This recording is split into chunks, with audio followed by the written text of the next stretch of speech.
Good morning, ladies and gentlemen. I'm Sean Yao, and it is my honor to be your host for the 7th breakout track of the Philippine Digital Convention 2020 entitled eBanking. Brought to you by PLDT Enterprise, Smart, and ePLDT, and also brought to you by our co-presenter for the session, Micro Focus. We're excited to have you join us as we continue to help you discover how you can pivot your enterprise towards success to ensure lasting and effective change as we enter the new future of work.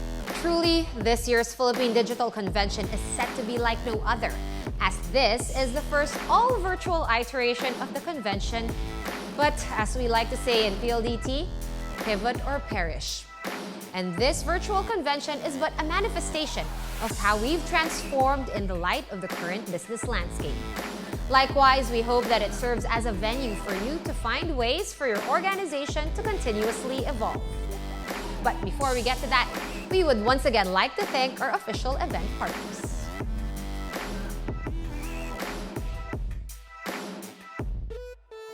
With online payments and digital transactions significantly increasing globally, the banking, financial services, and insurance sector has now become reliant on connectivity and security more than ever. This session aims to equip the banking and financial services industry with cutting-edge technologies to fortify their security and their resiliency. But just because we're virtual, it does not mean that this year's session is going to be any less interactive or engaging. We'd love to hear from you. So do share your thoughts and insights by keying them in the chat box or posting them on your respective social media accounts with the official hashtags of the event. It's hashtag Brace for Impact and hashtag PHDigicon 2020. Also, get a chance to win exciting raffle prizes just by answering our feedback form, which will be made available right after the session, so do stay tuned for that. Get ready to experience impact as we start off this session with our first speaker. He is an expert analyst for more than 20 years and advises companies across a range of industries on disruptive technologies.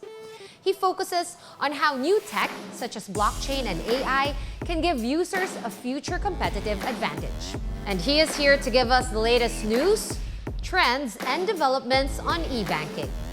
Ladies and gentlemen, Stuart Ravens. Good morning. My name's Stuart Ravens. I'm Chief Analyst in Global Data's Thematic Research Team. Thanks very much to PLDT for inviting me to speak today. I talk to companies across the world about the major themes that affect them and the sectors they operate in. At the start of the year, the biggest theme for us in 2020 was sustainability. That changed quickly. COVID is forcing the industry to accept digital adoption and to really accelerate the way that we move to more digital platforms. What's really happening is consumers are reducing cash usage to avoid contracting COVID-19 and out of necessity engaging with digital channels for their day-to-day banking and payment needs. The rapid and significant shift in channel use is compelling banks to accelerate channel migration strategies. The insurance industry has been impacted heavily by COVID-19. The cost of claims has really mounted over 2020, and there's growing pressure on reinsurance rates as global reinsurers are unable to recover the cost of capital in 2020. We're also moving into a zero or low interest world. Now, we've kind of been in this situation since the economic downturn that started in 2007 and 2008. This is going to accelerate. Zero and low interest rates are here for the long term. And how will people approach savings and investments in the future? Will they adopt a different way? Will things like exchange traded funds become an alternative way to saving? Anyone can now invest in an ETF, and that can copy a well-performing fund. So the entire industry has to adapt to remote working at a time when it was already being disrupted by new entrants. There's increased pressure on an industry that's well known for its IT infrastructure that really couldn't support 2019's requirements, let alone the dramatic change that's happened in 2020. the way it runs its own business, the way it serves its customers. For example, does your staff's IT really meet needs for working from home? What new software is required for you to ensure that your staff can do their jobs properly from their own homes? Can you deploy this software? Is it secure? And is your customer data still secure? These are some of the themes that we'll be talking about over the next few minutes. So really, the pandemic has only accelerated the behavioral changes that preceded it. In a recent global data consumer survey, we saw that large numbers of consumers around the world are continuing to work from home, shop online, and perform digital as opposed to physical transactions. Consumers in China, where the pandemic started, and India, which is one of the most affected countries, are really rapidly embracing this change. Payments are becoming non-physical. So how is that shift to digital going to happen? Everyone needs remote access to banks, so digital and contactless payments really become critical in the future. Huge changes to payments have occurred and will continue in the future. Essentially, this means taking any kind of physical process out of payments. And where's that innovation happening? Well, we can look to China, where Tencent WeChat Pay is innovating with QR codes. And where does change have to happen the most? Well, if we look at the US, it really is miles behind the rest of the world on payments. It's swipe and sign everywhere, and the US really has to play catch up. In the e-commerce channel, it's been strongly positive in the short term due to lockdowns. But really, that causes huge problems for the payments and banking industry. The influx of new channels will drive long-term growth, but it's critical that these new users are helped onto the channel because the risks of fraud are really high, especially for new users. At the other end of the spectrum is cash, which has been strongly negative due to fears over the fact that handling cash increases disease vectors. So we've seen ATM withdrawals down overall.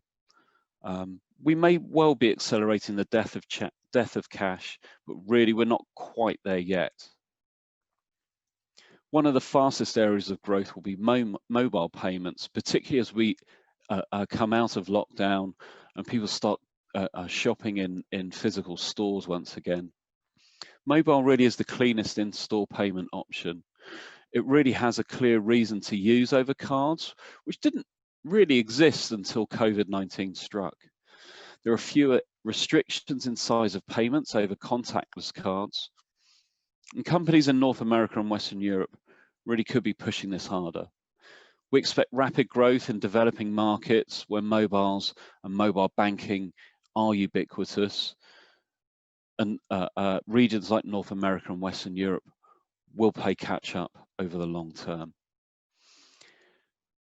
So the balance of power is really shifting, and that necessitates a renewed focus on customer experience and personalization in an industry which really hasn't historically focused on personalization or individual customer experience. There will be many new users of e-commerce, online, mobile, and contactless channels. And personalized experience is really going to be critical when you're onboarding these new users. And likewise, millennials, who we expect to be more comfortable with these new channels, they're actually experiencing their first severe market downturn. So how do you help them manage their finances through this difficult time? And the answer is really personalization and openness. Openness is a consequence of this shifting balance of power, and that's critical to the delivery of personalized services, because it's not just banks who have access to financial information now. And this is critical because historically power used to lie with the banks. Banks were in a position of power. They face very few competitive threats except for other banks, and switching your banking provider has always proved to be difficult. But now competition is disrupting this. We're seeing new entrants in payments, We're seeing new entrants in banking, we're seeing new entrants in insurance. And the world is going to be a very, very different place from now on.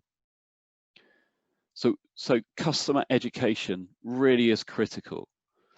Providers have to educate their customers, and they need a consolidated effort to educate them. And this is difficult for anyone who's only ever banked in a branch. Which brings me to the branch experience, because there's really a digitization in bank branches that's really required if we're going to deliver these personalized services. The branch is a fantastic place to bring on board customers that have only ever banked in an analog fashion previously. In-branch processes will become digital, and the branch can be a way of delivering digital personalized services. So don't just think of these digital personalized services as an online or mobile experience. The branch is a fantastic way of educating customers. But this personalization really requires a new IT infrastructure. So do you have the technology to provide these new services? How will you deploy these new services? Thinking about how to deliver a SaaS-based application in branch, well, you need a reliable connection to make sure that your customers have the best experience possible. And also think about how your in-branch staff are going to help deliver these services. Will you also use staff that work at home to deliver services to clients while those clients are actually in their branches? How will you train your staff remotely on how to deliver these services? And how will your staff cope with all of these changes in a time when there are so many other changes happening, not just in their professional lives, but personally as well? But with this increased focus on digital, we're going to have to concentrate on a renewed focus on cybersecurity. We've already seen a huge increase in phishing attacks, not just on customers, but also on staff as well. And these have to be better managed. They can be better managed internally through better processes, better staff training, but also ensuring that your customers are safe as well, re-educating them on the risks of phishing attacks and helping protect them from fraud. Branch networks connecting to the cloud and introducing new SaaS-based applications for use in branches, well, that only just increases the attack surface even more, the potential attack surface even more. And robust cybersecurity applications have to be deployed to protect your customers. Again, when we talk about increasing attack surfaces, working from home does this even more. Ensure that you're using two-factor authentication methods, and staff connecting to routers that other people in the home will also connect to are protected, and you're protecting your applications through these methods. Working from home essentially means more software as a service. Are you ready? Is your SaaS provider ready? Can they scale to your needs? Please remember that a data breach at your SaaS provider is still the bank's fault. Is your customer data safe? Does your SaaS provider comply with all the relevant data protection regulations? And is your employee data still secure? Another question you need to ask is, will you adopt a bring your own device policy? With many people working from home, the risk of loss or damage to devices is even higher. And have you factored into this into your long-term plans for a staff base that's increasingly working at home? Finally, do your staff know how to report any cybersecurity concerns? And are they fully trained on your new cybersecurity policies? This brings me to the end of my presentation.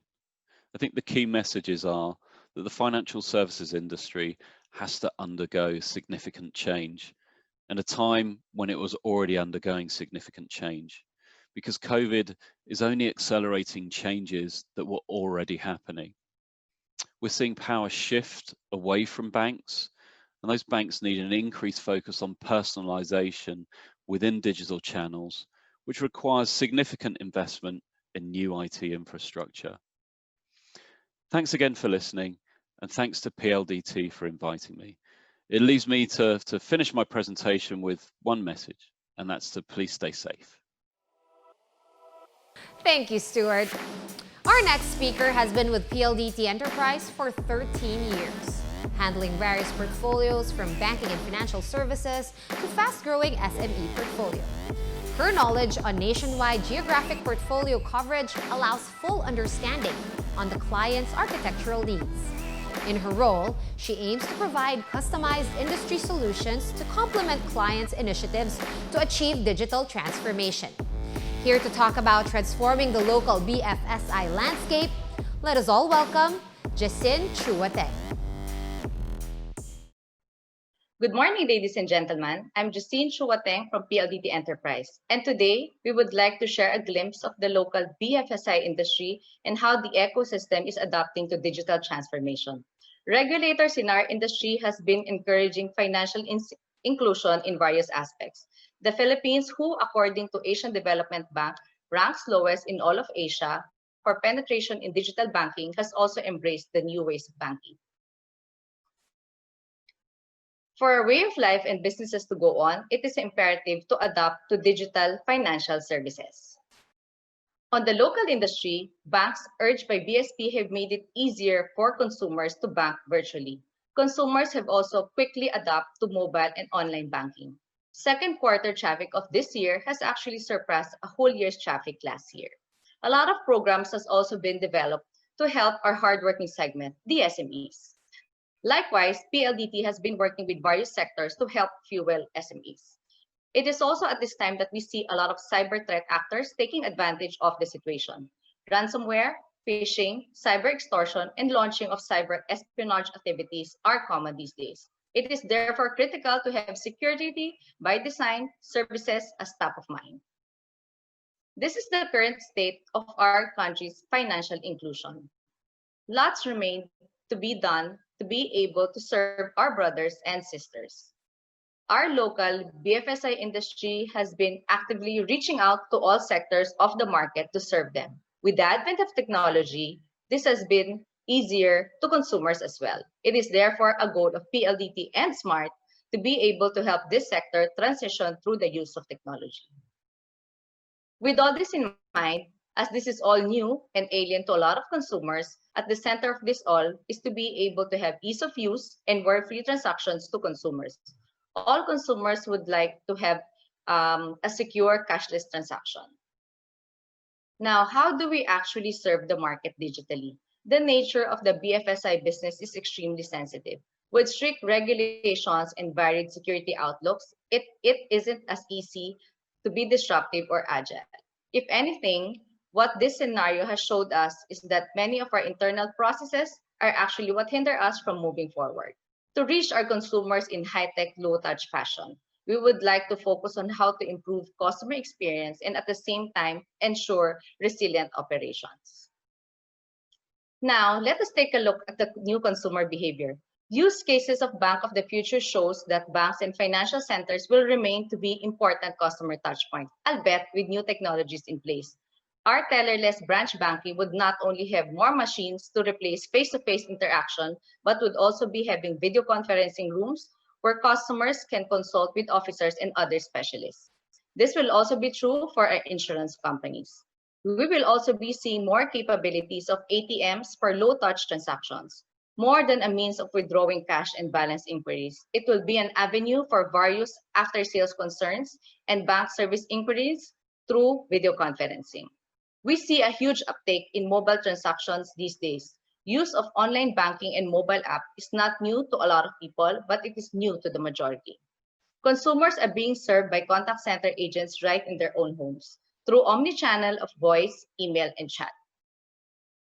Quickly, overnight, globally and locally, everyone has adopted to work from home setup. It is quite a challenge to the IT team as they have to deploy hardware, software, and application to users in various locations. Office access has to extend to the homes of employees and supporting them remotely instead in a secure work office environment. Business continuity plan measures should also be fully intact. Companies now face with the challenge on how to ensure the whole ecosystem moves along with digital transformation with managed disruption, of course. Both aspects have to evolve and interact. Now, how do we go about with digital transformation? I think we have to acknowledge the future of BFSI industry is still a work in progress. But the first step is to figure out what setup works for us given the current situation. Each company is unique. From there, we'll redefine and reevaluate our business as usual practices. Some technologies that will help transition to new milestone includes assessment based on new setup. Data privacy assessment, security assessment, network assessment are key indications for us. Our goal is to be able to protect customer database. With sudden increased online traffic, there's also an increased probability of network and security breach.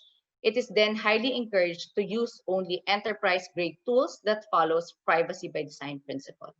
In terms of security solutions, it will also be able to help predict, detect, prevent, and respond to the attack or data breach. Migration of data to the cloud or data center is imperative. This will allow your full readiness in transitioning in BCP mode for your short-term to long-term needs. Conducting quarterly BCP activities is also highly recommended. Access to disaster recovery seats anytime for sudden and unexpected operation interruption will allow you to continue to operate with no downtime. A cloud-based contact center solution allows employees secure but easy access to corporate applications to serve customers right in their own homes. Ultimately, financial institutions would need better customer engagement solutions to support digital payments, e-commerce, and mobile apps. At the end of the day, it is about implementing a culture of transformation that works for your company, your employees, and your customers. Thank you very much. Big thanks, Jacine. And our next presenter is currently serving as East West Bank's Chief Information Security Officer and Data Protection Officer. He concurrently serves as President and Founder of Information Security Officers Group, or ISOC. He's also one of the leading pioneers of cybersecurity here in the Philippines, having proven himself with an impressive track record of implementing effective and world-class security systems and infrastructures to protect important personal data and bank assets. He's also earned an ASEAN Outstanding CIO/CSO Award in 2017. To share with us about PPE and the information security profession, let's welcome Joey Regala. Good morning.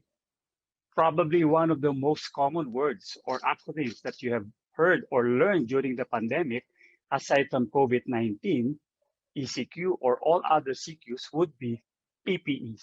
Of course, we know that PPEs, or the personal protective equipment, protects our frontliners from getting infected by the virus. In the information security profession, we also have our PPE, which stands for people, process, and equipment. People. Why people? People should know that it is their responsibility to protect their data. How do we ensure this? By making them aware of the current threats and phishing attacks. We conduct online IS awareness programs, provide real-time emails of types, MOs, and attacks. We also provide work-from-home guidelines and security checklists, such as prohibition in using public Wi-Fis and replacing the home router's default password. By making people aware, they can now detect phishing emails. In my workplace, for example, our employees now immediately send us details of suspicious mails that they receive, and we immediately block the sender's email and report the phishing site for takedown. Now for the process. The information security professional should update the current policies and process in place to adjust to the new normals. For instance, in the work from home scenario, the policy defines the guidelines on how to conduct work from home. A process of measuring employees' risks must be measured and monitored. The policy for remote access or work from home policy has been very effective in allowing employees access at the same time important data. Now for the equipment. Aside from the people and process, we also use the appropriate equipment to help detect and stop infiltration, such as a VPN, multi-factor authentication, hard disk encryption, data leak protection, etc. Again, in the work from home scenario, we have tweaked our information security applications and equipment to secure the work from home environment. And we are consistently improving the security to adapt to the ever-changing environment. Not everyone has access or resources to the right equipment, but it has improved our rate of preventing malicious viruses in our computer systems. Like the chameleon, we adapt our environment and equipment ourselves with the new PPE, people, process, and equipment. Awareness is the best defense. We must make people aware of the new threat environment. This is a tool that both employees and our clients should be equipped to combat the invisible force of the hacker. This is the perfect time to remind people that our computer virus was coined after the biological virus that we battle today. The way we secure ourselves from COVID-19 with PPEs gives us a perspective of how important it is for us to protect our data from virus that hackers use to infiltrate our systems. With that, thank you for allowing me to share the simple but very important points. Feel free to implement it in your workplace and in your home. Good morning to all. Thank you, Joey. Again, we would love to hear your thoughts and insights, so don't forget to keep them in the chat box or post them on your respective social media accounts.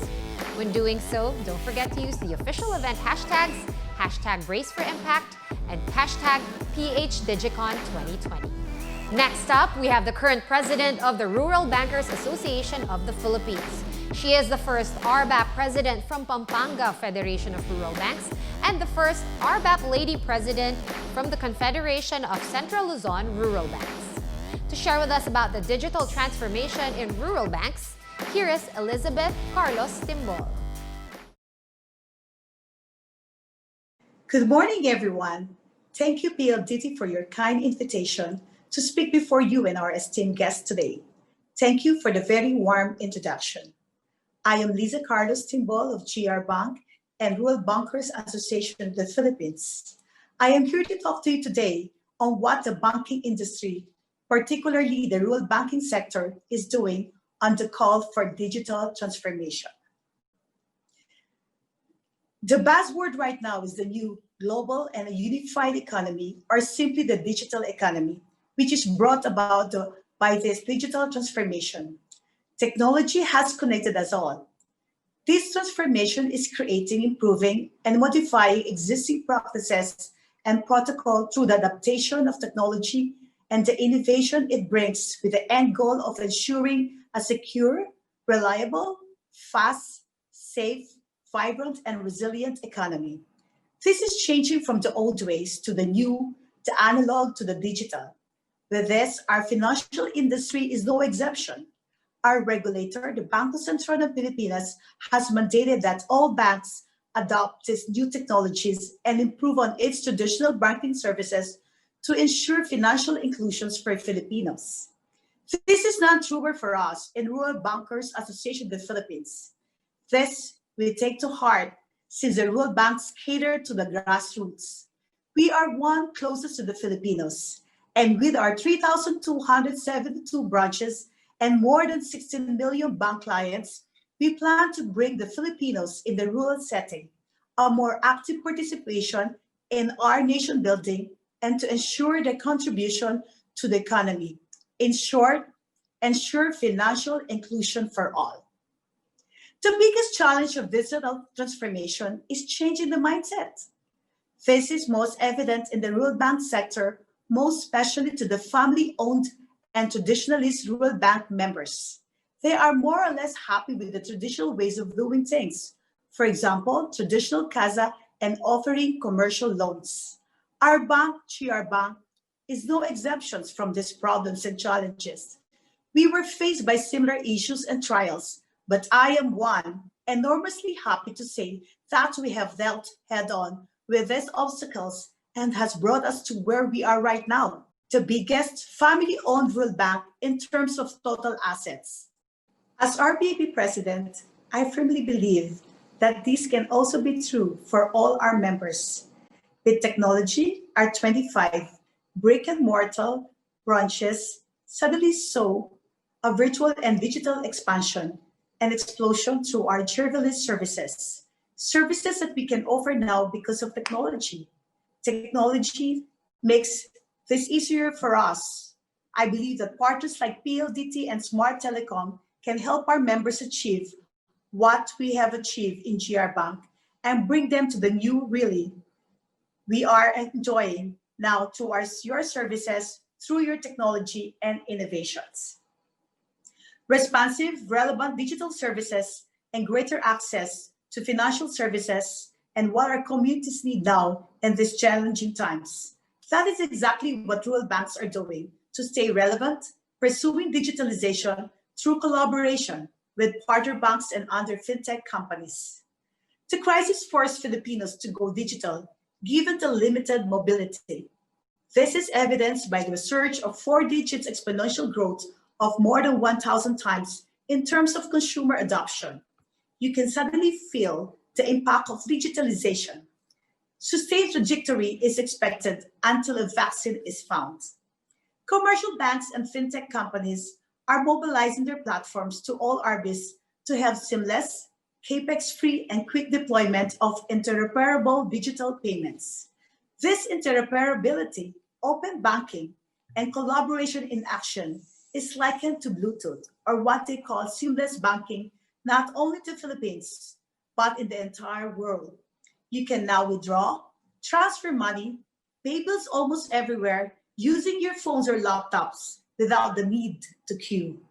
Change is inevitable. But now, these are things that we cannot do without. This has made most of these technological advances into necessities and part of our lives. This normal has shown us how important and vital the internet is that has allowed us to do work from home or study from home. I feel strongly that adopting technology will help the rural banks better serve their clients and the Filipino people and its financial inclusion advocacy. To close, I leave you with one final quote from Didier Bonet, SVP of Capgemini. The only wrong move when it comes to digital transformation is not to make any move at all. Thank you for being great audience and thank you for indulging me today. Now let's take a closer look at the technologies that have revolutionized the way we do business. Our next speaker is an SD1 sales specialist over at Cisco Systems for digital transformation of customers in the ASEAN region. Together with the global Cisco team and partners, he manages the sales and strategizes these business transformations in the public and private sector, including governments, telecom operators and service providers, and enterprises in different vertical markets. Ladies and gentlemen, Ronald Van Clunen. Good morning. I'm here to talk about SD1 and SASE for the financial services industry. So in the financial services industry, we see business models changing, and one of the reasons is COVID-19. But for example, how many customers still go to the branch locations to get money from the ATM? Maybe we can move those ATM machines closer to the end users, like a mobile ATM, like PLDT is providing. And similar for the employees working in those branch offices, instead of people coming to the branch office, the employees can go to the end users and sign them up for financial services. Important is the security, because people work currently from home. So how is security guaranteed connecting to their own HQ, headquarters, or to the internet at the same time? And the IT and the branch services need to be operational end-to-end, 24/7. So it's becoming a more digital transformation for a lot of industries, including the financial service industry. Now, Cisco is the only company that can offer a flexible architecture for a resilient, distributed enterprise. So what does it mean? Like flexibility, automation, visibility, assurance, and analytics are some components of that. But if you look to the distributed workers and the Internet of Things, they need to be connected. So we have people working at temporary workplaces, at branch or campus locations. Then we have the remote workers who work from home, and the devices and Internet of Things, which also need to be connected to applications that are hosted still in your own data center or on the cloud. So think about public cloud services or hybrid cloud services, or software as a service and a virtual desktop interface, and Internet where applications are hosted. Now, how do we connect all those networks together?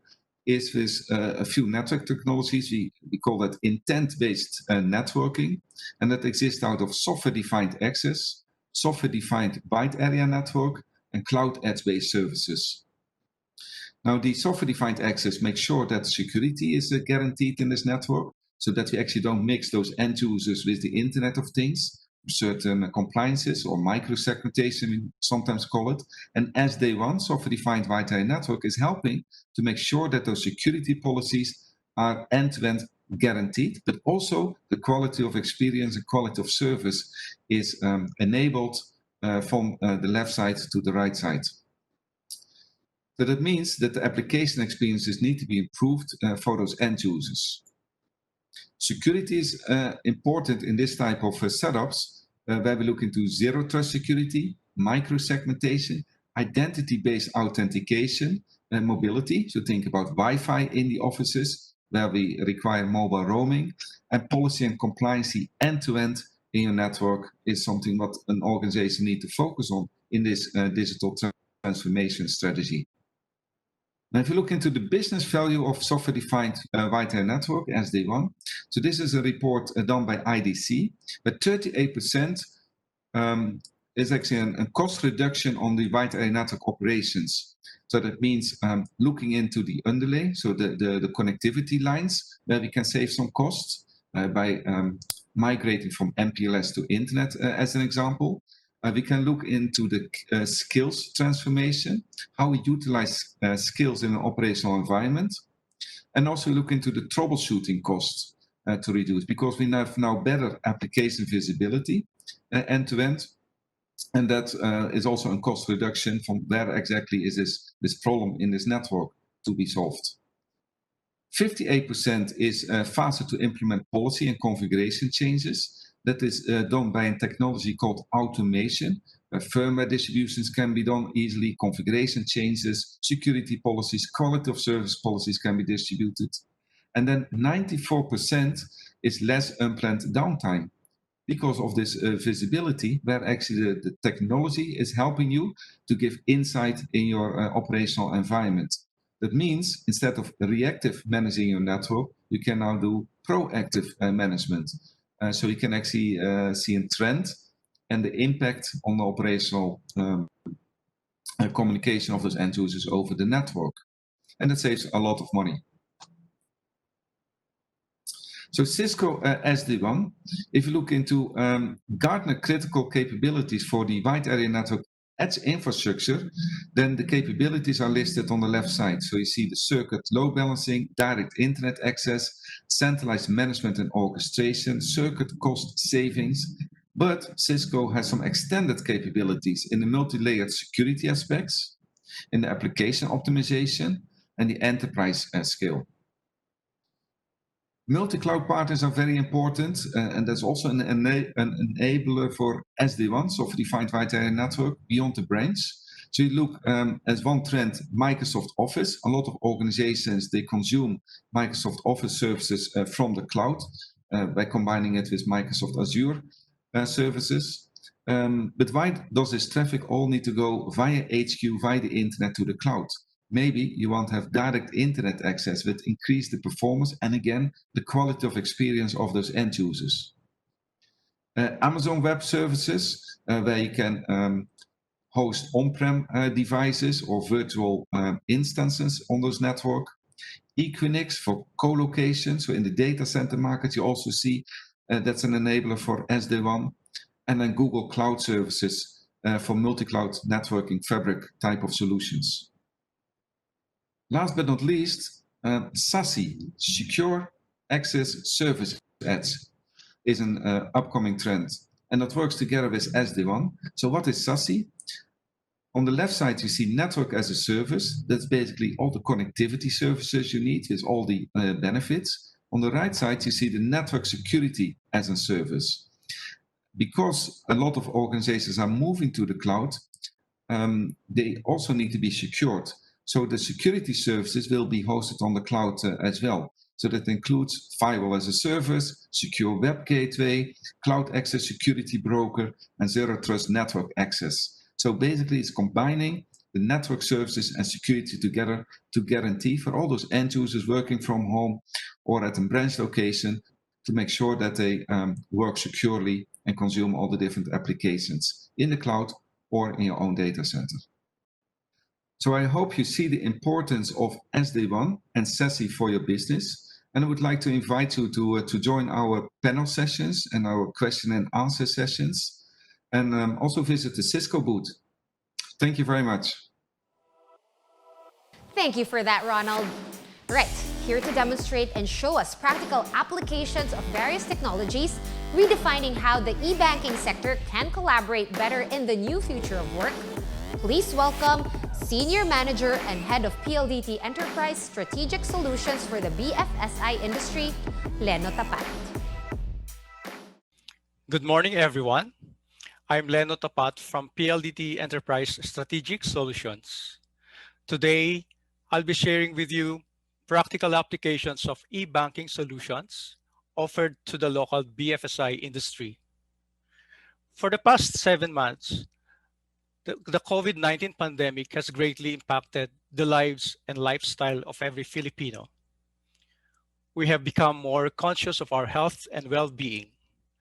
We have practiced social distancing in many ways, practically limiting our physical communication with our peers and colleagues in the company, as well as our clients. Online communication with them has been the new normal. Companies and organizations have implemented safety measures, transitioned to work from home arrangement, and other new ways of working, and continue to find ways to improve their services and business operations moving forward. According to a study by FICO, 76% of Filipino consumers said they would open a financial account online.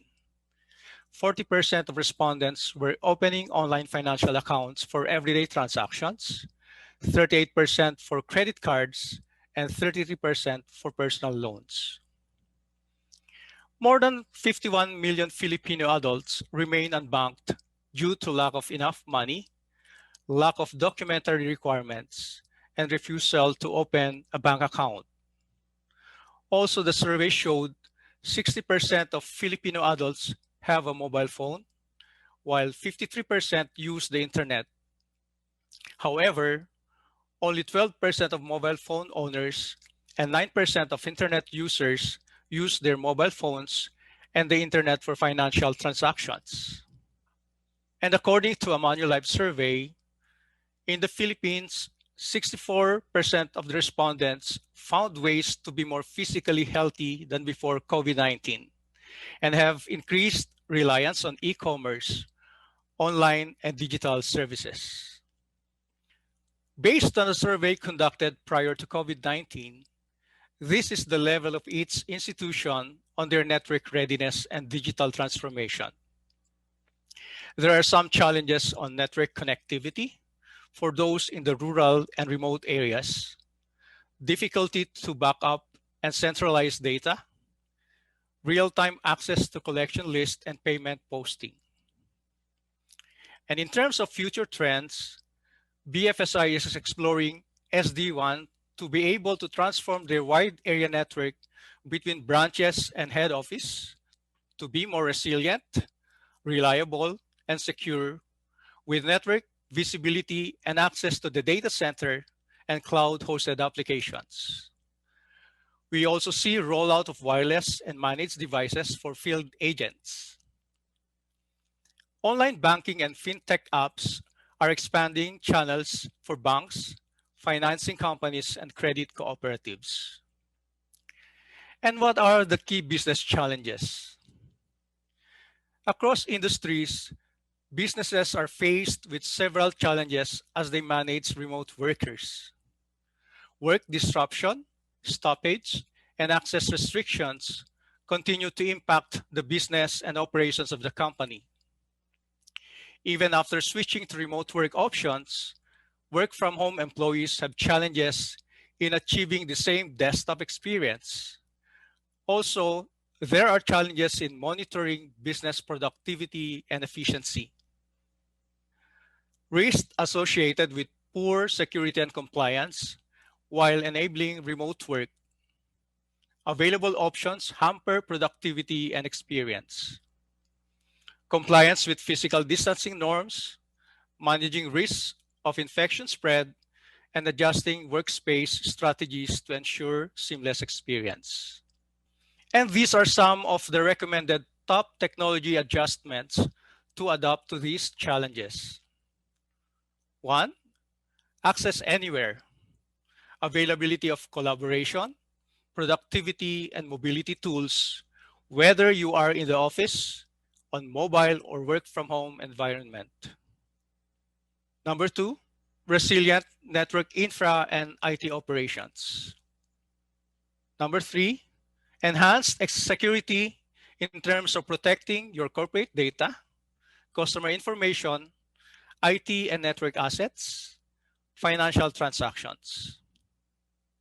And number 4, ensure business continuity and explore cloud-based solutions that can improve your business and operational efficiency. For work from home and remote workers, to have a good quality experience, they must have fast, reliable, and secure connectivity to their office applications, whether these are hosted on-prem or in the cloud. And PLDT has been able to address this by way of our Beyond Fiber, FiberBees, or Smart LTE broadband internet. Connection to the cloud-hosted apps is now made possible by our application-specific network solution that is performant, agile, and secure. We also have advanced security solution to protect the work-from-home endpoint devices from ransomware and malware attacks. And on a bigger scale, we can protect the customer data center network, the assets, website, and IP infrastructure. A work-from-home employee who used to be a frontliner must also have the necessary application, collaboration, and productivity tools as he communicates online with his clients, as well as his colleagues in the company. Collaboration tools will include mobile apps, phone, chat, email, and social media platforms. Video-enabled platforms are readily available for online customer-facing interactions. Our contact center as a service can also empower your work-from-home agents a quality experience in supporting a unified platform to communicate with your customers. Our cloud-based digital forms that offer full mobility for field data gathering, enabling real-time and secure data submission of credit investigators or appraisers back to the head office. We also offer an end-to-end service ranging from grooming, scanning, encoding, and uploading of digitized documents for instant archival and retrieval in a secure cloud storage. Now going into one of our transformative solutions, allow me to introduce our PLDT Zero Trust Acceleration Platform, or ZAP as we call it. This can complement our internet connectivity to your mobile and work from home users. Even over an internet connection, an accelerated and secure connection to business applications and cloud environment is mandatory. PLDT ZAP can connect any device, anywhere, to any cloud using internet connection. As a secure network overlay via the internet, you can improve your users' access to your apps, whether they are on-site, in the office, or working from home. You can also connect your public cloud located in any region, or your private cloud from any data center, using your devices and equipment that need to be online. ZAP is agile, using purely software for both your users and your cloud applications. It is secure by design with zero trust. It uses 5 layers of security and allows you to connect to the platform only upon authentication. This is also highly performant. It can increase the wide area network throughput performance by 1.5 to 5 times, optimizing the path to the cloud. And ZAP is flexible as it allows the setup of application-specific policies tailored to individual customer requirements. You may check this out with your respective sales relationship manager, and we can engage with you. In fact, we can do a proof of concept so that you can test its applicability and performance. Another hero solution for the enterprise customers. It's a branch to office connectivity and secure access to applications. And this is our PLDT SD-WAN service. Today, enterprises have multiple network requirements. High bandwidth, real-time, and big data applications are pushing capacity limits to the network. And it's no surprise that most customers are experiencing tremendous pressure on the wide area network. Remote branches users are complaining about poor application performance. When issues arise, customers are finding that they don't have the proper tools in place to expedite mean time to repair. The network seems to always be the problem. But how can anyone be expected to confirm this when visibility and control are lacking? The SD-WAN will be able to address all these concerns in terms of increased reliability and site uptime, improve application performance, branch breakout to the internet, network health visibility, such as availability, latency, jitter, and packet loss, and secure networking from one site to another. In our SD-WAN service roadmap, we will integrate with other services such as desktop as a service, managed service to include SLL-based uptime for one network, managed services for systems operations of cloud infrastructure, managed services to include restoration and intervention covering cybersecurity, cloud-based security, an integrated dashboard, and many more. We will also bundle infrastructure and network assessment to provide more value to our SD-WAN customers. Now, moving on to ePLDT, being our PLDT Group's enabler for IT services, we can further support you in your transformation journey in improving operational efficiency, business continuity, securing your data center network assets and infrastructure, and support for cloud-hosted applications. Additionally, ePLDT is parent to 4 distinct business units that complement the company's objectives. First is IPC, a leading data center, operator, and pioneer cloud service provider. Second, AGS, a business management solutions enabler focused on enterprise resource planning and spend management. Third, Cora Technica, IT and business process management outsourcing company.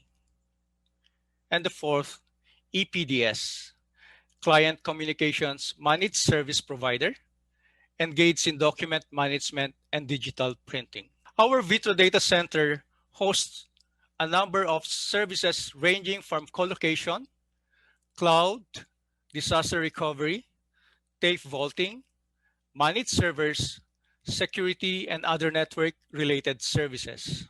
To date, we have actually the largest data center network in the Philippines, with a total of 10 strategically located sites and 9,000 rack capacity. We offer infrastructure as a service where you can deploy your workloads or applications with the ability to upscale and downscale as needed. Our IaaS offerings include ePLDT Cloud, Microsoft Azure, Cloud Sigma, and Private Cloud. Our ePLDT security portfolio allows us to predict, prevent, detect, and respond to cyber attacks with solutions and services to complement your security practice. We assist organizations in designing, implementing, and managing security programs and technologies. And expertise is local, so your logs are never sent out of the country. We anticipate the biggest threats before they affect the business through local threat hunting and PLDT internet traffic analysis combined with international threat feeds. All of ePLDT's solutions are complemented by its managed IT services, which help customers maintain and increase their business operational efficiency. We also provide access to industry's most in-demand skills, help ensure compliance to latest best standards and practices, and reduce risks that may affect business continuity and security. We cover incident and response management, capacity and performance monitoring, operations and maintenance of the customer's network systems, servers, and storage infrastructure. Here in PLDT and ePLDT, we have enterprise architects, technology and business consulting team who can engage with you in terms of the following: data privacy assessment, network assessment, security assessment, migration to the cloud, and all of which contributes to our brand promise of enabling customer success now and in the future. Allow me to end by summarizing that we in the PLDT enterprise can work and partner with you in your network and digital transformation journey. We aim to develop and innovate solutions, either in-house or through partnership, to create real value to our clients. And we want to make a positive impact on every single business. Thank you. Thank you, Leno. In one of the most disruptive times in history, there have been a lot of trends, research, and practices that have evolved along the way. And to tell us more about this, our next presenter has over 20 years experience in IT, with half of that focused on security, initially with government agency projects in the UK such as MOD, MOJ, and Benefits Agency, and later on with a technology vendor in the ASEAN, where he was business development and pre-sales lead for data security, IAM, and system management. To talk about achieving cyber resiliency in the age of hyperconnectivity, let's all welcome Micro Focus's cybersecurity lead, Neil Pandya. A very good morning. Thank you so much for having us at this BFSI event sponsored by PLDT. In this session, we're going to talk about hyperconnectivity. One of the things that we've experienced during the pandemic is that we've all been working remotely. What's the impact of this on our business? What's the impact of this on our cybersecurity and our security posture?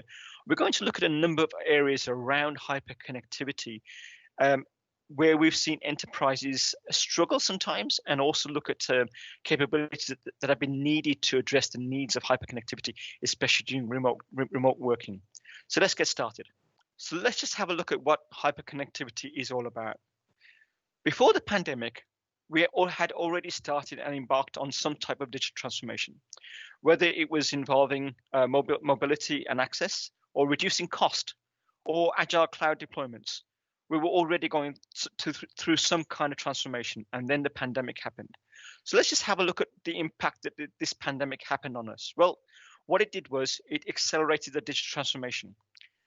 And how do we prepare for post-COVID? How do we survive the rest of this COVID period? Let's take a look at a bit more on what we mean by hyperconnectivity and how it's impacted our business.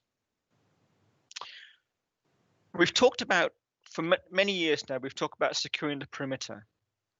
Well, what's happened? What perimeter?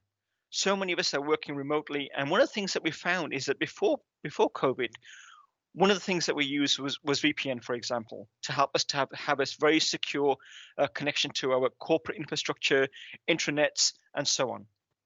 What do we do now? Well, we did a survey recently for our Micro Focus employees, and we found that very, very few of them actually used a VPN, but still had access to a for example, an internet service or even some of our internal services as well. What we were doing, we were actually using further authentication with our identity and access management solutions. So the perimeter has really become very diluted here. What we've also seen is a change in mentality around what we perceive as security and what we perceive as resiliency. So what we see here is security is a protection and the protective measures that we have in place to make sure that we address the vulnerabilities. The resiliency is how quickly we can recover from cyber attacks or trying to embrace the kind of a pandemic that we've seen, this type of global crisis. Philippines is a country that's known very well for managing, for encountering different types of crises, whether it's typhoon or recently earthquakes. So it's not unfamiliar to the kind of scenarios that we've seen in the Philippines. Let's break this down a little bit further. When we talk about cyber resiliency and we look at things like the NIST framework, which talks about identifying assets, services, how we protect them, how we detect threats, or even vulnerabilities and weaknesses and how we respond, and finally, how we recover. When we break this down, it breaks down into 4 main areas. And this is really where our goal is. And these are the things that we need to relate back into business. We need to anticipate what could potentially happen. And also anticipate the kind of measures that we need in place. Then we need to scale to make sure that in a moment of crisis, we can actually scale our services and still be operational. And that's the third part of that, which is operate. From here, we want to be able to adapt. The operational aspect gives us can actually give us insights in how well we can manage our resiliency. So cyber resiliency is the ability to anticipate, scale, operate, and adapt to adverse conditions, stresses, and attacks or compromises on systems that we know are enabled by cyber resources. And that's very key, is for us to have good understanding of how resilient we can be. So in terms of hyperconnectivity, let's look at the anticipate area. So around anticipate, and that's mainly around security. Let's just think about some of the changes that we've seen over the last 7 months. Identity and access to corporate resources. Everyone is accessing corporate resources remotely. Information governance and collaboration. How are you sharing information that previously we shared within a secured perimeter? How are we doing that now? What about privileged user access? You think about your key administrators for your infrastructure, server administrators, network administrators. How are we allowing them access remotely? How are we using risk-based authentication and step-up mechanisms to ensure we have further methods of authentication and auditing, monitoring in place? We've also seen the erosion of VPN. Initially, we saw an increase in requirements around VPN solutions, but what we're also seeing is an erosion of VPN usage, but using more usage of identity and access management solutions to provide stronger authentication. And this is primarily around improving the user experience. The other thing that we've seen, and this is very applicable to the banking industry, is onboarding new employees and customers as well. How do we do this remotely? How do we integrate our identity and access management solutions with, say, EKYC capabilities? So around the security capabilities on hyperconnectivity, we've seen a number of changes and a number of enhancements that have been required to make sure that users can access services and experience the same kind of experience that they would have if they were accessing those services from an internal secure network. What about scaling? How do we introduce agility? So workload migration, hybrid IT management, virtual service desk agents, business continuity and recovery. So on the agility side, what we've seen is trying to provide capabilities for organizations to ensure they can scale.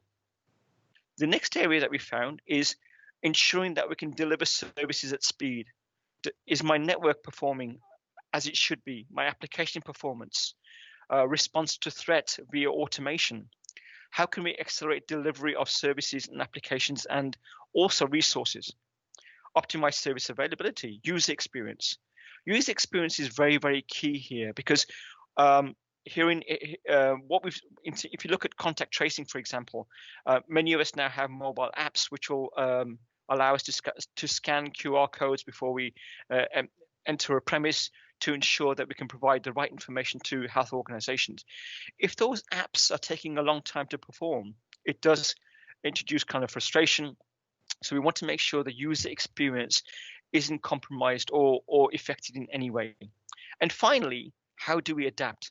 The adapt part is very important for us because what we want to do is to provide insights to our business users and our key decision makers in where we need to introduce change, where we need to invest more resources, and we do this by event analytics, change analytics, insightful management of services. For example, during peak times, it's quite possible that we don't need to have all our services running, and from here we can plan for resiliency. When we encounter a crisis, we don't need to have all of our services running. So the insights will allow us to understand which services we can turn down, or even provide fewer resources to, and provide additional resources to our key services. So hyperconnectivity embraces all of these areas: anticipation, ability to scale, ability to operate, and adapt. When we talk about the dawn of the digital hyperconnectivity, what are we trying to do? We're looking at the strategic risk and identifying that aligned with our business. What's the financial risk? If these services do not run for my business, what's the financial risk to my organization? What's the operational risk of having these services not running, and also services that should be running as well?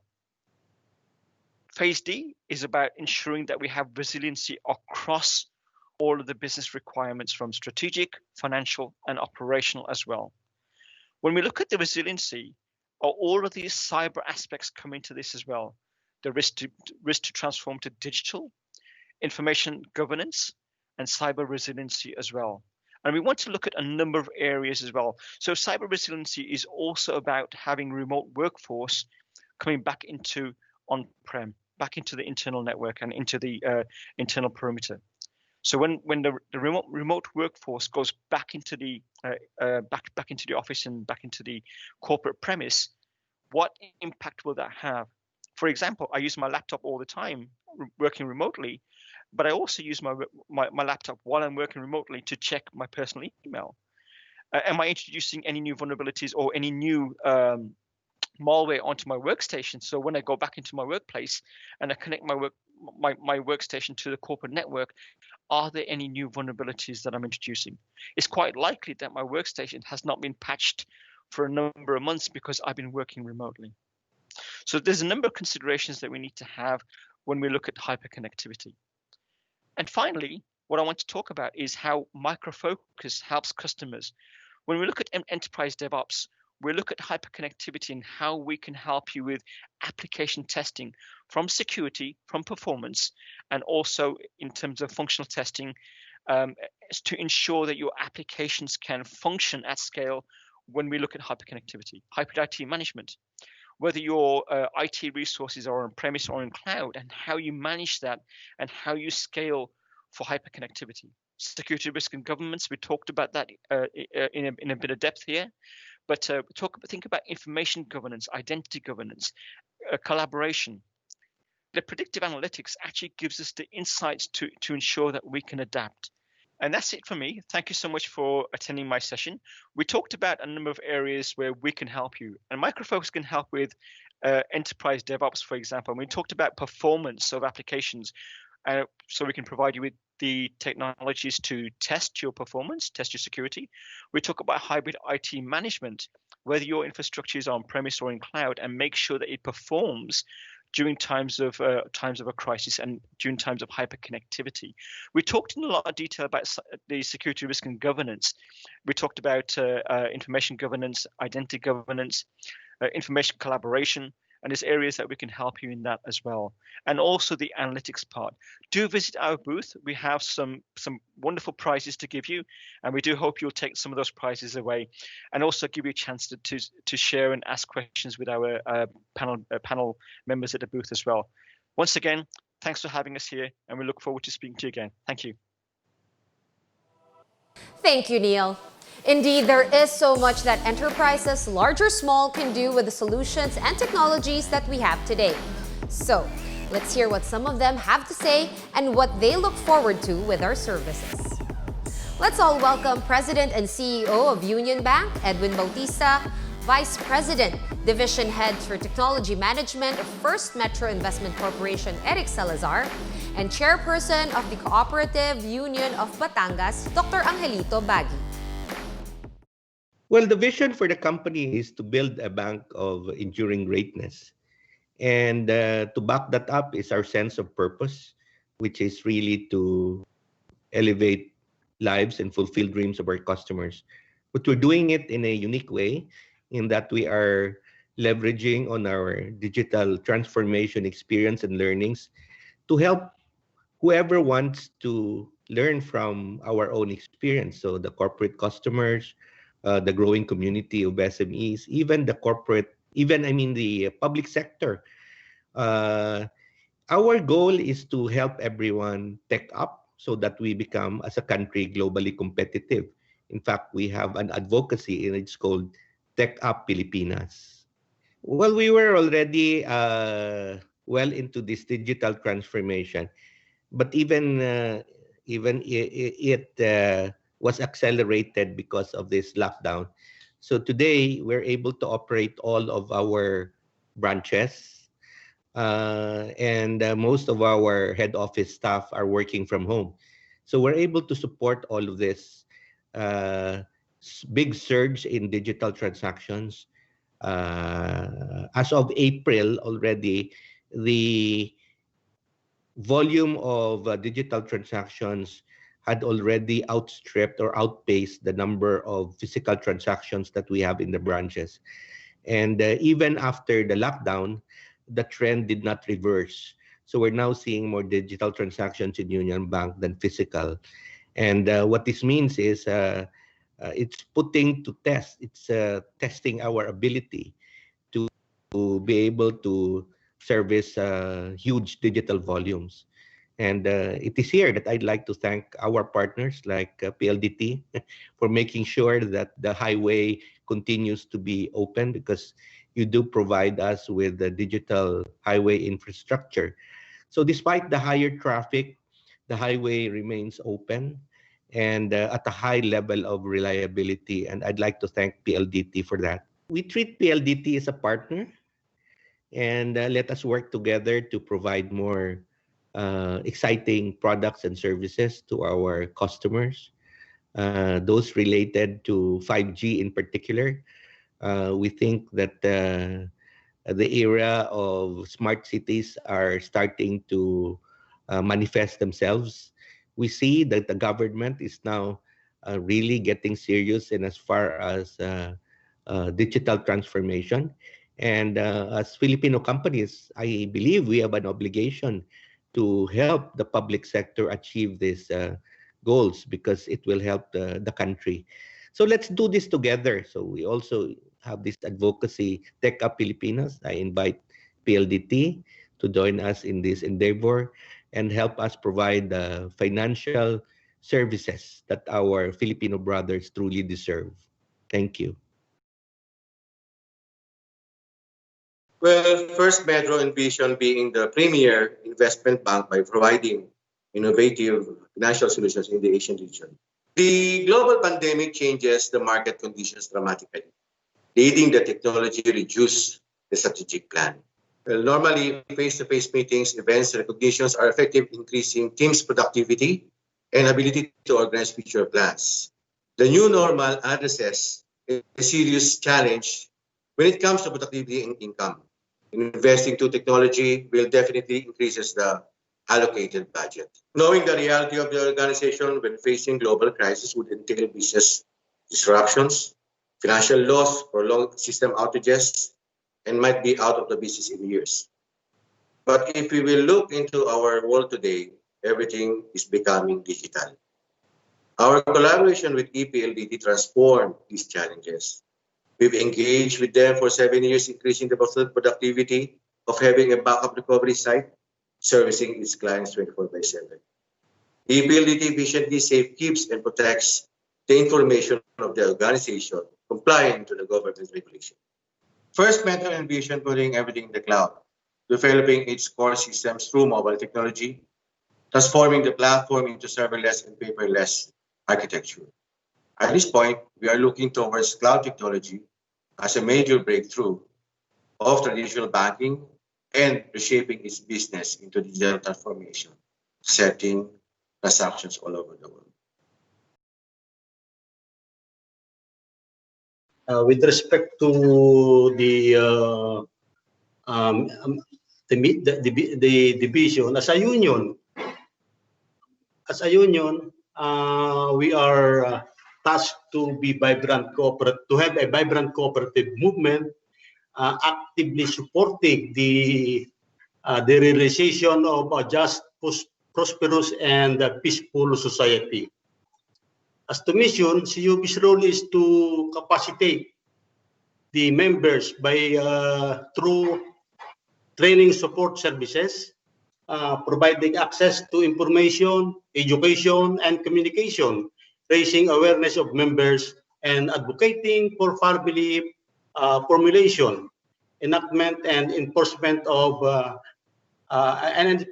favorable to the enactment and enforcement of favorable advancement of cooperatives. The tandem of PLDT PayMaya gives us strength.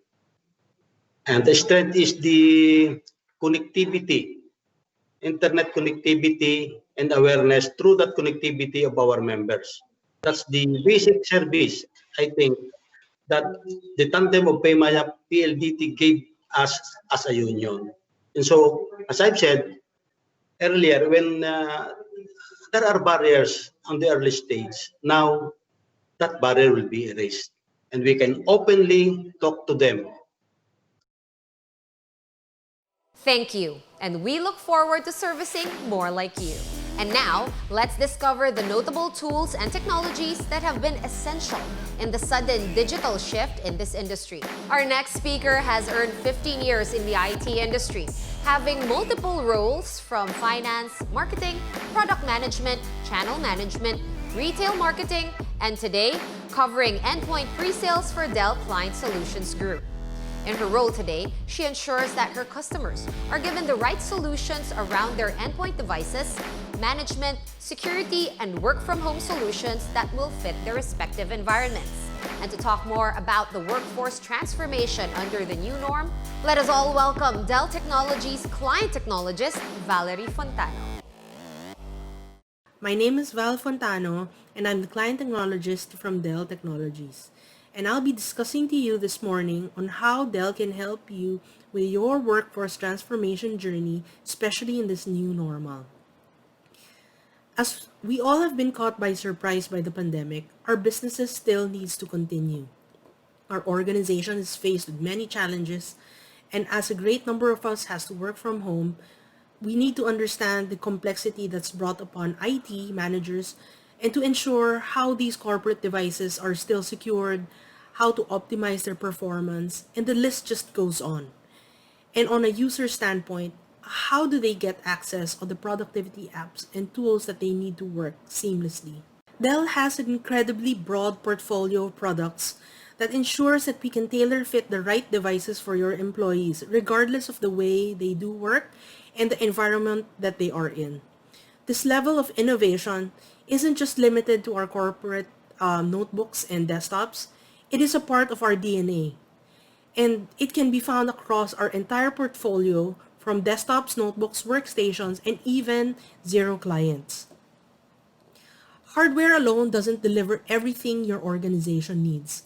You need to look at an end-to-end solution to ensure you provide the right device for your users' needs, and after that, find an up-to-speed modern management tool just like VMware's Workspace ONE to reduce the time to deploy devices tremendously using our factory provisioning services to eliminate all these manual configurations, imaging, and delivering apps to your users remotely, and at the same time, manage these devices and pushes updates with a click of a button.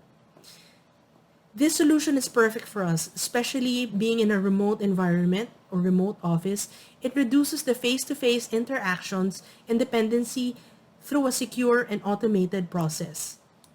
Customer service representatives, contractors, partners, and external agencies are the more traditional VDI use cases. But we continue to see an expanding set of use cases why customers might consider adding VDI technologies to their offerings. Some are now incorporating VDI technologies into their business continuity plans as alternate ways for employees to work. Options range from a fully hosted and managed virtual desktops to some more simple and targeted application publishing both on-premise and in the cloud. We recommend your workforce to be grouped into a set of personas where you are able to determine which of these experiences makes the most sense for them. Dell Technologies has a variety of VDI services and support to support your employees leveraging technologies from VMware, Microsoft, and Citrix. Dell Technologies is uniquely positioned to support your workforce transformation initiatives with services, hardware, software support, and managed services all from one trusted source. At Dell Technology Services, we are 60,000 strong partners and employees across 165 countries and have been garnering world-class recognition for over 30 years. Why should you consider Dell Technologies to be your strategic partner? Let me share some things with you that will make it clear on what value we bring to you as a customer and IT organization. Dell Technologies is the only technology partner that can provide a complete portfolio of technology products, services, solutions to meet you wherever you are in your digital transformation. Dell Technologies combines the top brands in the industry: Dell, Dell EMC, Pivotal, SecureWorks, Virtustream, and VMware into a family of strategically aligned businesses to provide a single source of virtually every need you could have from an IT partner. Dell Technologies has leading positions in the PC, servers, storage, next generation networking, virtualization and security, cloud infrastructure, and hypercloud management, converged and hyperconverged infrastructure, software-defined data center, platform as a service, and workforce transformation, all backed by the Dell Technology Services to provide the support and experience that you need and get from your investments. Dell Technologies has helped many customers globally to reshape industries, reinvent processes, and digitally transform their businesses to reshape their digital IT future and drive business outcomes. And no matter what your business is today and your business goals, Dell Technologies is here to support you. Again, thank you for letting me share with you Dell Technologies workforce transformation solutions this morning. Please do not forget to visit our e-booth to get more information on how Dell can help you and your organization to get the support you need to enable your remote workforce. Again, have a great day ahead, and thank you.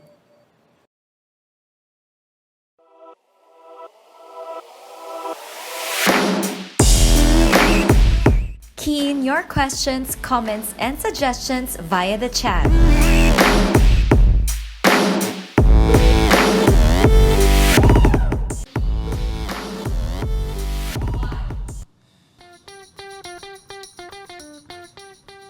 All right, now that you have discovered and learned about the latest technologies and solutions designed to reinvent your businesses, it's time for us to take some questions. Again, let me reintroduce you to our esteemed panelists, beginning with Dustin Kehoe, Global Data Service Director of the Asia Pacific. We have Ms. Jacine Chuateng from PLDT Enterprise. She's a Vice President and Head for the BFSI industry. We also have Mr. Joey Regala from East West Bank.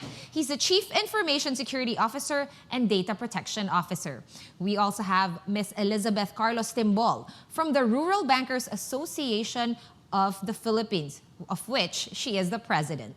Mr. Leno Tapat, PLDT Enterprises Senior Manager and Head of Strategic Solutions for the BFSI industry. Mr. Neil Panja, Micro Focus's Cybersecurity Lead, and Ms. Valerie Fontano from Dell Technologies Client Technologist. And we also have, last but not least, Mr. Ronald Van Clunen, Cisco's SD1 Sales Specialist for Digital Transformation. All right, guys. The first question goes out to Dustin. Hi, Dustin. Good morning. And this question is... Good morning. Yeah, this question is from Angel Cole. She wants to know if there are any security considerations that banks need to be aware of, specifically with the banking sector or having to do with the banking sector itself. Yeah, security is a tough one, but banks in particular just have it tougher because they also have to protect their customers as well as themselves. So in general, there's a couple trends. There's the state-sponsored, usually the advanced persistent threats.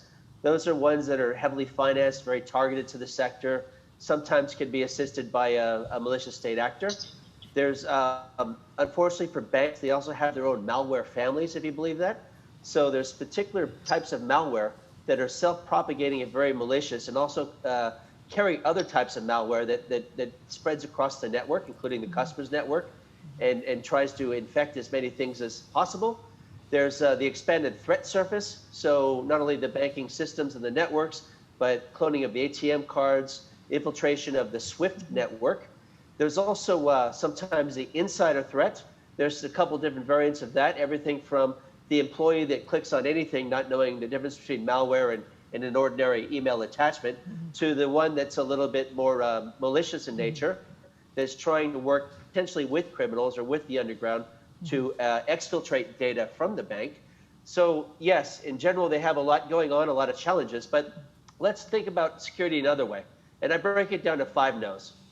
Know who has access to your data, know what your data is worth, know the location of the data, know who protects your data, and know how well that's protected.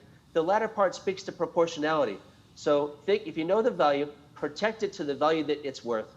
And with that, I think you can have peace of mind and you can help manage risk of security breaches and so forth much better. Thank you. Good question. That's a really good way of putting it, just really assigning value and protecting it like equivalent to that value that, or at least concurrently or proportionally to that value that you do assign a certain like asset base, right? Okay, Justine, this next question is for you. It's from Arvin J. And he's asking about digital transformation, since we have been discussing it at length, and it is a tall order, and we are under pressure right now to do this. How do you propose companies govern this with sustainability? And what are the necessary elements to make this work? Thank you, Sean. Agree. It is indeed a tall order, and one a lot of companies are currently embarking on. Some are actually more advanced already, while some are forced to fast-track it during these times. What is important is proper design and planning from network infra, software, and hardware to be used, and taking in consideration, of course, data privacy and overall security is very critical. These are actually the key elements of digital transformation and modernization efforts. Of course, at the same time, keeping in mind the short-term, medium-term, and long-term milestones for the company. At PLDT Smart and ePLDT, we actually have a dedicated team who can help on business consulting for each of your company to complement and to further enhance the existing setup that you have. We also work with our various partners who are also with us in this forum. Thank you. All right, thanks, Ms. Justine. Valerie, this next question's for you. It is from Precious Santos. She's asking, in terms of PC deployment, how can Dell address these concerns during the pandemic? Well, logistical question over here. Thank you. Thank you for your question. So, good morning again. So basically with Dell, we do understand the hiccups and the challenges of most of our customers, not just in the banking industry, but across many other industries in terms of doing their PC deployment. We've seen a lot of our customers who have changed their PC requirements from coming from a desktop going to a notebook, and a lot of them really are still doing a very manual process of, let's say, doing manual imaging, deploying their applications. How do they address all these? And one of the key benefits of partnering with Dell is that we have a full service team who can actually offload our customers in doing all these manual stuff. So basically, the first solution that I would want to share is the factory imaging services that we can do. So that really offloads all that manual stuff that IT managers have to do, and especially if there's really a lot of PCs to be deployed, it takes up a lot of time. And even in the pandemic, a lot of people are not able to go to work. So this really, I think, would help them. The second solution which I can think of is going with VMware's Workspace ONE. So Workspace ONE is actually a more robust modern management device tool that, it doesn't just help faster deployment, but it can actually manage your PC from day one until it retires. And it doesn't just do that. It basically also helps IT managers in terms of doing asset tracking, asset management, deploying all these configurations, security patches, all these manual stuff. So everything is now done digitally. So again, thank you for your question. That's great, Valerie. So apparently we're doing manual things to go digital when we should just be taking the digital road all the way. This is 100% commitment, yeah? Okay, next question. Leno, this is for you. Also from Arvin. How can PLDT serve as a service provider, or how can PLDT as a service provider further help and improve the WFH experience of enterprise customers? Very interesting question. Thank you for that question. Yeah, there are three things that we can work to improve the quality experience of work from home customers. First, connectivity. The other is security. And the third would be productivity and collaboration tools. Stay connected with PLDT and Smart. We have our PLDT fixed broadband service, our business grade, what we call Beyond Fiber, and the Smart Bro LTE for mobile connectivity. We also have the nation's widest reach of fiber infrastructure and mobile LTE, and we continue to expand. And we are actually now deploying and extending the reach of our 5G network. The second one is for a work-from-home agent to have a secure connection to his office and business applications, whether these are hosted in their HQ data center or in the cloud. We have various security solutions readily available depending on the use case. One, for example, is the use of what we call brands in a box as a telecommute solution that creates a VPN or a secure connection between the work-from-home user and the head office applications. Another would be, as I mentioned, the PLDT ZAP that works on zero trust. It can provide a reliable and secure access to applications, supports multi-factor authentication, and provides 5 layers of security.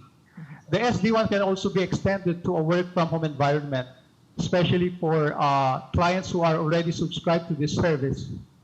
Also, we can safely secure the work-from-home laptops, desktops of an agent or an employee from ransomware and malware attacks using our own endpoint advanced security solution. The third would be the availability of production and collaboration tools.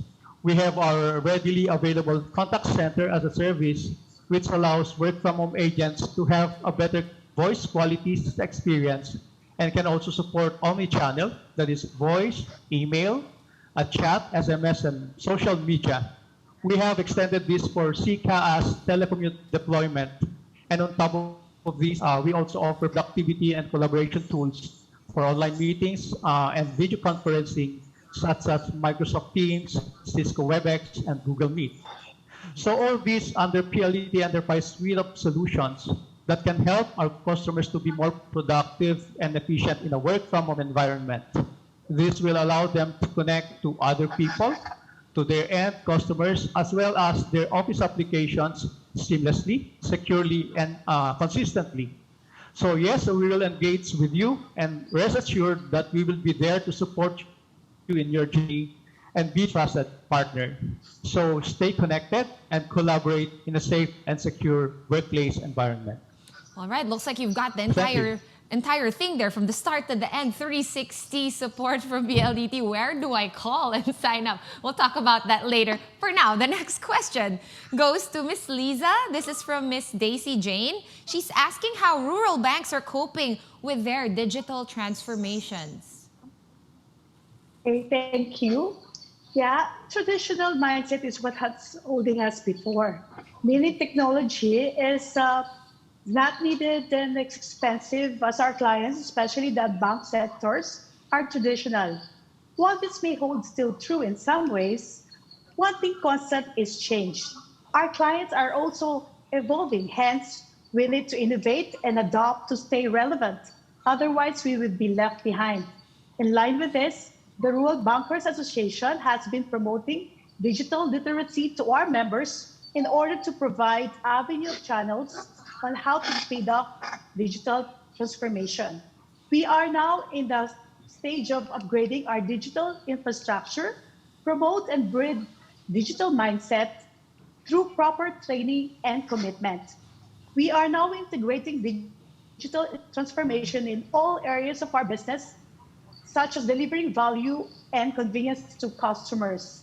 That's why along our journey to make all these things in our digital transformation, we need such as PLDT and Smart in our journey. Thank you. All right, thank you, Ms. Liza. It's so great to hear from you and the rural banks being represented, since we know you are at the forefront of this goal of the Philippines to have financial inclusion for like some almost 90% of the population. Okay, we're almost down. Last two questions. This one goes out to you, Ronald. Ms. Santos wants to ask what your view is on the growth and adoption of both SD1 and SASE. Yeah, thank you for your question. So let's say that you're a CEO of an organization and you hear about all these words like SD1 and SASE and what is it about, right? So how is actually this type of technology going to help your business? We see a lot of trends, organizations adopting digital transformation, and similar for Cisco itself, we go into this change. PLDT is going through this change, so are many customers. So we work closely together with PLDT and Cisco for a lot of customers in the Philippines, but also outside the Philippines. You see that it's a global trend. Now, if you look to the Gartner reports, you see that SD1 business is growing exponentially, basically. They expect in 2024 a business of $5 billion US dollars. And then for the SASE, the Secure Access Service Edge, which is actually the security in the cloud, that business is also growing in 2024 to $11 billion US dollars. So you see that 50% of that business is all SD1 and SASE related. Now, why is that needed? Because a lot of your organizations expect a quality of experience. That means the mobility, the mobile devices you currently now use from home in most cases, the remote workforce, who need to connect to cloud-based applications. And typically that is Microsoft Office 365, Salesforce, and SAP. So everybody expects, similar like this event, right, where we have video communications over the network, you also expect a good quality of experience that everyone from home can enjoy this very great event. I'm very impressed how PLDT set it up and make it available during these difficult times to make sure that that picks up. So SD1, software-defined networking, and SASE will help with flexible communication, fast communication, and security being integrated. So thank you once again that we could join this event as Cisco together with PLDT to the market. All right, thank you, Ronald. Soon we will all be very proficient in all these acronyms. These new acronyms will definitely help us achieve all our work goals in the next normal. All right, Joey, another question for you. This one is again from Angel. She's asking another question. And the question is, what will be the basic PPEs that you will recommend to bank customers? Yeah, actually, the protection of bank customers, they should always remember to protect topmost priority is their identity. So that's your logon ID, password, PIN, or one-time password. These are confidential information that you should never share nor give away. Second, Be aware of the features of your digital products. Aside from convenience, the client should know the security features of the said digital products. If this is a mobile app, they should know the app's permissions. These are the privilege of an app on your application. Some banks, like East West Bank, my bank, has a lock and unlock feature of the ATM card. So you should learn the security features of your mobile apps. Third is, again, think before you click on a link. It may have an attachment and it may contain malicious files. If you don't know the sender, please be cautious about it. So that's it for me, a simple suggestions, recommendations to our client to be safe. Thank you. Yes, indeed, Sir Joey. I do get a lot of SMS messages and a lot of emails from East West Bank reminding me about all these things that you just said. So good job on that, using technology to really remind us about security. All right, Neil, this last question goes out to you from Miss Daisy. She's asking what that you mentioned anticipate in your microfocus session. What does this mean in terms of hyperconnectivity? Thanks, Sean. That's a really good question. When we talk about hyperconnectivity, it's mainly in the context of what we're seeing today with all the remote working. So when we look at anticipate, think about all your business processes for business resiliency and not just cyber resiliency as well. So let's look at business resiliency alone at the moment. Application performance, performance of your network. So we need to anticipate what impact remote working will have on the performance of applications and our network. What we do at Microfocus is we actually help customers with application testing.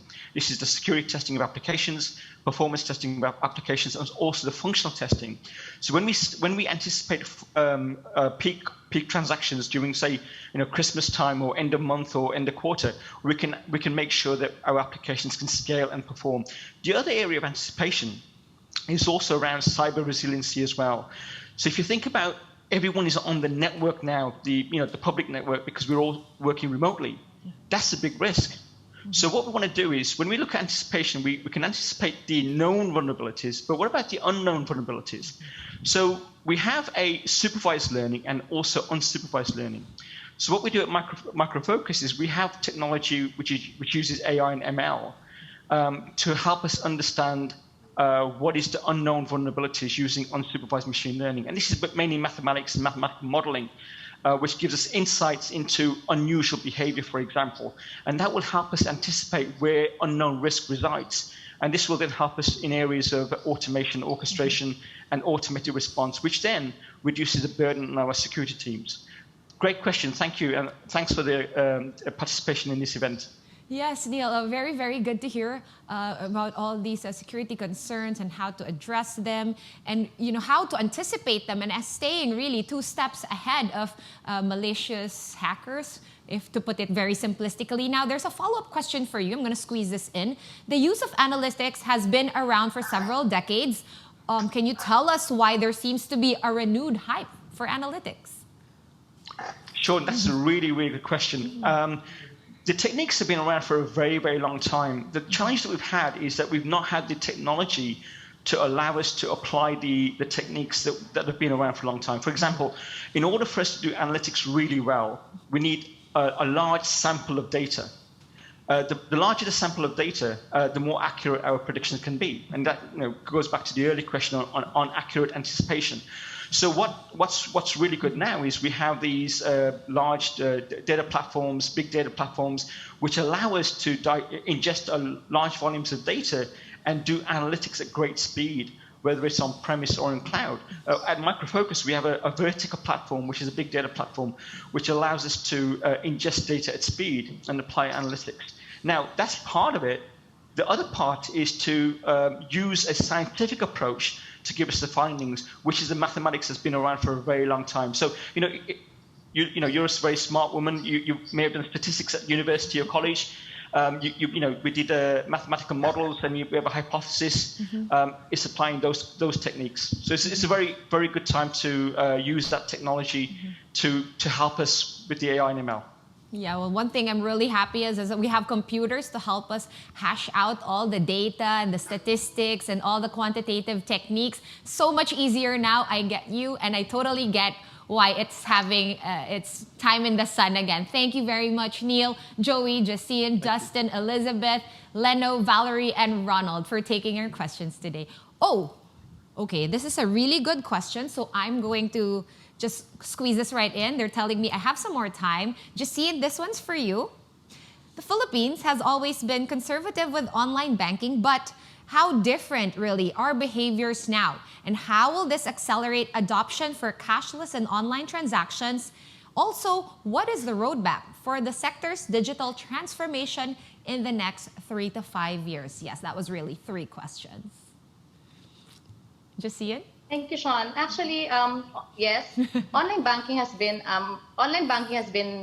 here, and banks have invested heavily on this also for quite some time. Online banking and mobile banking, but it's just that due to the pandemic that we currently have, consumers are actually forced to use this. This is actually a good take on how consumers are reacting to this. And simultaneously, the customers have adopted to this, and our banks have actually invested heavily to ensure security of this one. So the roadmap really is a continued security. Our banks are ready for this, and there's continuous education on the part of our regulators and of our financial agencies also on this one. So we see that the upward trend will continue. And as we invest heavily, PLDT, Smart, and ePLDT is also here to support the different aspects of the industry and also, of course, our consumers on this one. All right, lots of investments Thank for you. everyone. Yeah, but I think in the end, this will pay off, especially as we navigate this new normal. Thank you again, Ms. Justine, and all our panelists for taking in all our questions. But we have run out of time, unfortunately. However, we would love to hear the rest of your questions. So if you have any more queries, just please proceed to the exhibit hall and you may interact with representatives from PLDT Enterprise as well as the rest of our partners. Again, we would like to thank all our presenters and panelists for spending this memorable morning with us. Special thanks too goes out to all our official event sponsors.